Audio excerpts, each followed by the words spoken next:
Hi, this is Dr. Mark Sehl for the, let's see, 57th YouTube talk on from Therapy for the Heart. It's Tuesday, and I'm right on schedule today. I'm going to talk about Eva Cassidy, and I've been following her for, I don't know, 40 years. And she's relatively an unknown singer here still. She had a short life, but a very powerful one, an impact on many people in terms of she has a website now, fan club, and many people follow her. Why I'm interested in her music? Because she sang from the heart, she infused feeling in all her songs. And I mean, some of the songs are, my favorites are Songbird and Fields of Gold, Somewhere Over the Rainbow. She could sing anything. She sang blues, she sang gospel, country, jazz, very versatile. That's why I liked her a lot. She could do many things. She was an instrumentalist, and yeah, she was an arranger and a stylist. She was many things. This very slender, petite woman packed quite a wallop when she opened her mouth. As a matter of fact, people who listened to her, didn't know her, thought she was a black singer. So she was born in 1963 and died in 1966. She painted murals. She was, as a matter of fact, she was an artist. In addition, that was her second passion.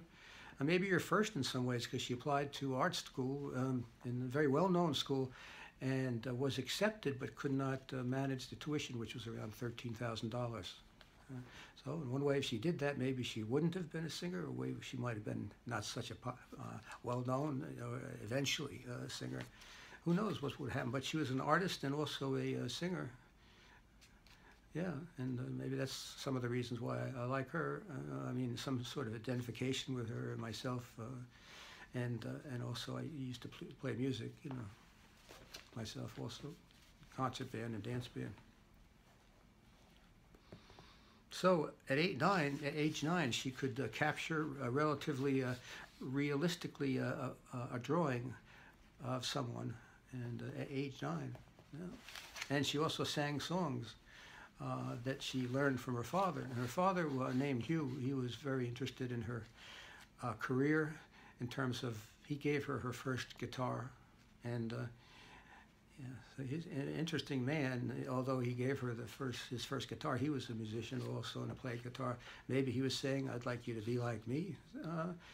And on the other hand, he became very critical of her because she didn't do her chores around the house, and you know, her grades weren't up to par.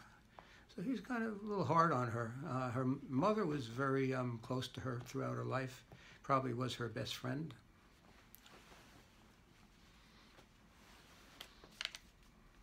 One of her favorite songs was Tall Trees in Georgia. And it's interesting because there's something about how she felt about marriage. The sweetest love I ever had, I left aside because I did not want to be any man's bride. So sometimes I think about Biondo. I'll introduce Chris Biondo about that, because they had a relationship. And that ended up, I think it doesn't matter who broke up with her, but it was a fairly long relationship, and also he remained her friend throughout till her death. So it didn't, and also a manager, and he was ever mentor to her. There's a lot of things. And also I thought about her father. Maybe that song was maybe related unconsciously to him, because of maybe she felt. So it was disappointment because of him being somewhat critical. I don't know that. I'm just wondering, you know, because he's the first man in her life, and he did a lot for her. As a matter of fact, he got a band together of the family. It was a family band. I think her brother Danny played also. So they played together. However, one unfortunate incident that Amy had, she dropped the microphone and rolled off the floor, and she burst into tears. And that was the end of that. Her being in, playing with that band for temporarily. So she's very sensitive.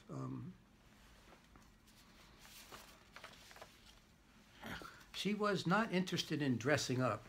She would not have been in no way a Britney Spears, in this day and age, because she just was, she didn't care about that. Nothing wrong with Britney Spears, but it's just a contrast of the two. If she was here, she wasn't interested in the money. So that was not an object. Although she did sell tapes out of her trunk of her car to people, so she was had initiative.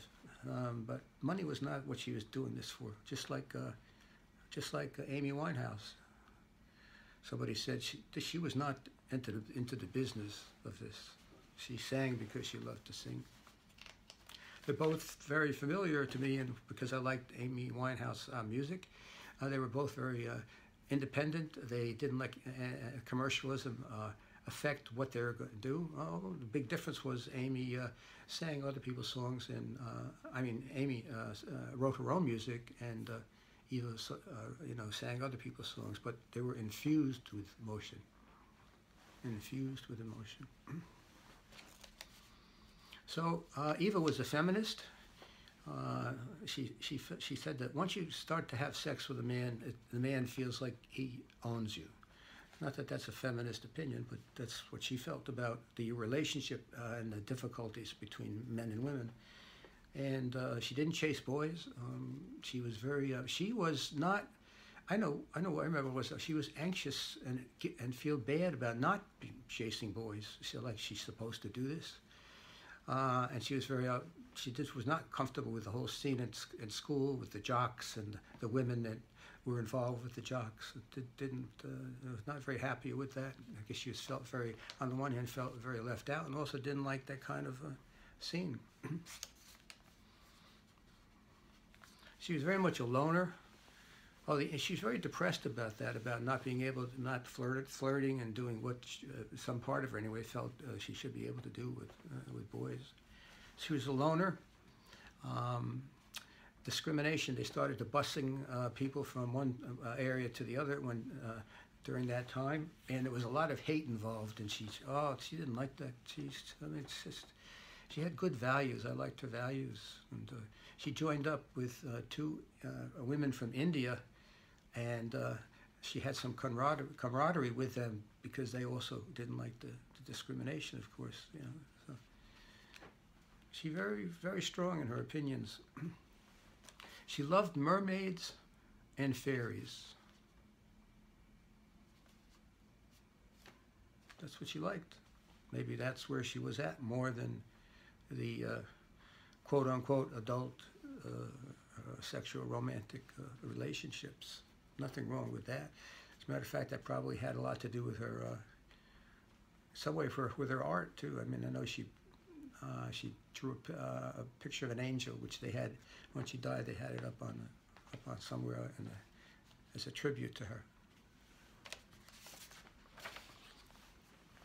At some point, she had cancer.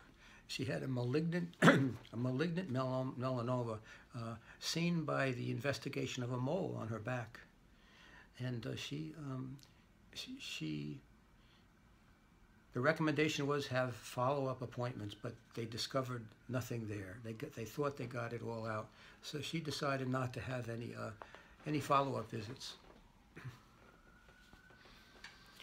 Chuck Brown, Fever. He was the go-go person in music, a legend, grandfather of go-go music, Chuck Brown. But anyway, she taught him how to play jazz. It's quite a contrast between the two. How did they meet, Chuck Brown and Eva? Well, there was an engineer who had a studio, Chris Biondo, and he one day he had in the studio, he met Eva just by kind of accident. She came in and she was going to be the lead vocalist with this band. So as she began to sing, her voice blew him away. He said to her, draw me a picture of my dog. I guess he knew she was an artist, and I'll help you get a recording. So eventually he became her friend, lover, and mentor. He arranged for Eva to play all sorts, at many different varieties of gigs. He got her introduced to people, and she was putting him up there. He was putting her up there. And like with one with a California rapper, E40. E40 needed a female to testify to the glories of pimps, players, and hustlers, and she pulled it off with ghetto style. The song I Want to Thank You helped E40, helped his album go gold. That's how versatile she was. So Biondo started to work with Chuck Brown around that time, and the Soul Searchers. So it was then, when he started to work with Chuck Brown, that he knew he had a match with Eva and Chuck Brown. He had tapes of Eva, and one time they were hanging out in the studio, and they had a bunch of drinks, martinis, I think it was, not relevant, but they got they were drinking a lot. And at 6 in the morning they stopped. And at that time, Biondo played Stormy Monday, which was a wonderful tune that Eva made a recording of, and Brown was fascinated by her voice. So Biondo scheduled an accidental, quote, quote, meet between them. And an accidental, right. So Brown got out of his car on the street, and all of a sudden, coincidentally, Eva walked up to him and said, "Hi, I'm Eva Cassidy." Brown refused to believe that this pixie, quote, pixie-like blonde of German and Irish heritage in the studio was the black woman he heard on the tapes in the studio. He could not believe it. He refused to believe it. It was such a contrast. So from that moment on, they went to the studio and recorded. Every week they recorded music. And Brown was drawn by her craftsmanship, her sly sense of humor, her lack of pretension, and most of all by the sense of possibility that she lit in him. Quote, "My fright was gone," end of quote. My fright was gone. That's something impact that she had on him. This waif little pixie-like person. That's how he described that in a meeting and the impact on him later on, not at the moment. So Biondo got her acts. He quite a few of them. He helped get all sorts of different gigs for her, and worked towards getting her a contract. And meanwhile, in the background, people were saying things about her songs that she was singing, like "Fields of Gold." Sting said about that song, he said, "She did a much better rendition than I ever did." People were saying things about "Somewhere Over the Rainbow." They said that was a better rendition of the original. And that was quite some feat. You know, she had a beautiful voice. Wow. She did a YouTube duet with Brown, and that was that's on YouTube. You can find it. "You give me fever in the morning." Sang that, and her voice came out like just wow. You know, the strength of her, this little kind of short person, doesn't mean it had anything to do with strength. She just blew that song. She got strong. If people wondered if she got strong from working in a nursery, and gardening, and you know, doing things like that. That's tough work. Yeah, so she loved it because she loved nature. So this is quite an interesting couple here. You know, Chuck and Eva. I'll tell you something I found about him. In terms of interesting, Brown was convicted of murder and served 8 years in prison. He claimed it was self-defense.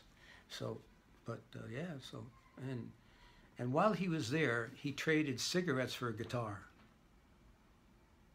That's how he became interested in music. Interesting. Yeah, I love these stories about the people once you get underneath the songs, you know, and find out what made them tick. So here was Chuck Brown and Eva Cassidy making a career together.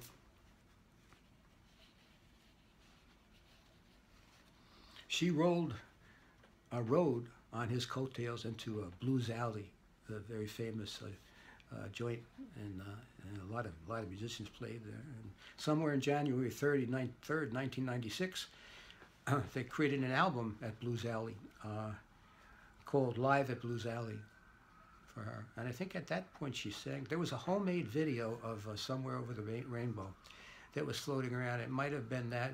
I'm not sure from that performance. I'm not sure. It couldn't have been. It was a homemade video that she made that's around there about Somewhere Over the Rainbow. Boy, it is like, it just grabs you in terms of the feeling that she put into that. So check it out. Homemade video by Eva Cassidy if you want to. So that was the final album that was recorded between January 2nd and 3rd of 1996, 11 months before her death.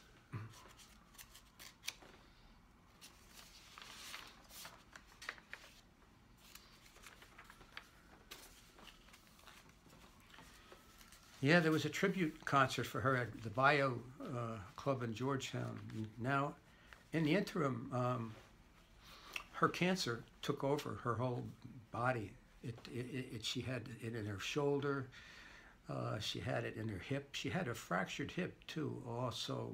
But I think also that didn't help. So it ran through her whole body. It was just after a while, it was just hopeless for her to be able to recover. She had no hair, and that blonde hair was gone because of the cancer. And she, at the tribute, she wore a little kind of a velvet cap to cover her head. It's very sad.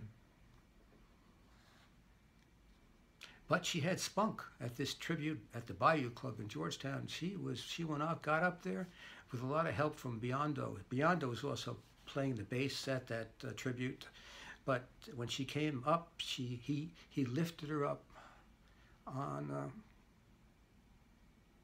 the stool. Yeah, he got her up there, and this is from Laura Claire Bly, who wrote a series of articles on her recordings on Eva Cassidy. It's a wonderful story she wrote. You can check those out if you want to investigate like I did about her history. Wonderful. So, but this is a little more from her article. She said Chuck Brown, Chris Biondo, and Keith Grimes, and many others were there. And also some of them could not make it from the original bands that she played. They just couldn't make it that time. But Kent Wood on keyboard and Juju House on drums were there. They all came. Biondo was playing the bass. And Chuck whispered to her, I don't know if it was a whisper, but, quote, "We're going to sing to you, baby. We're going to sing to you, baby." So much hip pain. I think she was on morphine at the time. So someone in the crowd called out, "Eva, we love you." And she cried out, "I love you too," and started to sing. What a Wonderful World, Lou Armstrong's classic piece. I love that one too because of his also being a trumpet player, and he got kind of blasted by blacks because of that. They felt he was an Uncle Tom. Far from it. And there was another song that he sang that maybe was more related to that. I figure I can't think of the name of the song, but it was a wonderful world. So she started to sing. I see trees of green, red roses too. I see them bloom for me and you. And I think to myself, what a wonderful world. Sang that song, and her dying and everything. Had an optimistic song. I see trees of green. There was not a dry eye in the room after she finished that song. Everyone was crying except Eva. She This was quote from Claire. She open quote. Her young face was pale but beautiful. Her eyes were very bright. So after all that, she had that presence and countenance and persistence of her being in the world at that time, even though she knew she was going to die at any moment. And she did. So it meant a lot to me to do this research, because when you get the underpinnings of a person and their the humanness and what their life was like, you know, like even I didn't know she was an artist, so I identify with that very much, and musician part. Anyway, she was, wow. I loved learning all about this. And if I didn't choose to make this video, I wouldn't have known all this. And it was because of Amy Winehouse and the comparison between the two. Such a striking difference and such a striking dissimilarity too between them. But a lot of common ground they had. A lot of common ground. Died very young. So the impact of Eva was quite something. Well, the Nightline, they said, you know, it's not over till it's over. Well, for her, it wasn't over when it was over in terms of her popularity.